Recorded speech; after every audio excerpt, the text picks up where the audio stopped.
കുറെ അനുഭവിച്ചോളടാ നീ. മാലാകെ, എനിക്ക് എന്റേതായ കുറെ പ്രശ്നങ്ങളുണ്ട്.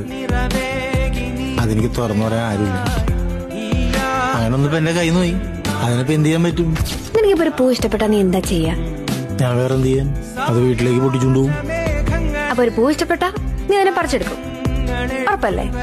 പക്ഷേ നിനക്കതിനോട് ഇഷ്ടത്തിന് പകരം സ്നേഹമായിരുന്നെങ്കിലോ? പീറ്ററെ, നീ ഒന്ന് ആലോചിച്ച് നോക്കിയേ. നീ ഒരുപാട് ഇഷ്ടം കൊണ്ട് പറിച്ചെടുത്ത ആ പൂവില്ലേ, അത് എത്ര കാലം നിന്റെ കൂടെ കാണും? ചിലപ്പോ ആദ്യമൊക്കെ നീ അതിന് ഭംഗി പോവാതെയൊക്കെ നോക്കും. പക്ഷെ കുറച്ചു കഴിഞ്ഞാ നീ എത്ര ശ്രമിച്ചാലും അതങ്ങ് ഉണങ്ങിപ്പോവും. ശരിയല്ലേ? എടാ പീറ്ററെ, നീ ആ പൂവിനെ പറിക്കില്ലടാ. കുറച്ചുകൂടെ കഴിഞ്ഞാ പിന്നെ ആ ഉണങ്ങിയ പൂ നിനക്കൊരു ഭാരമായിട്ട് തോന്നും. അവക്ക് നിന്നെ തോന്നിയ പോലെ. അതാണ് ഈ സ്നേഹിക്കുന്നതും ഇഷ്ടപ്പെടുന്നതും തമ്മിലുള്ള വ്യത്യാസം.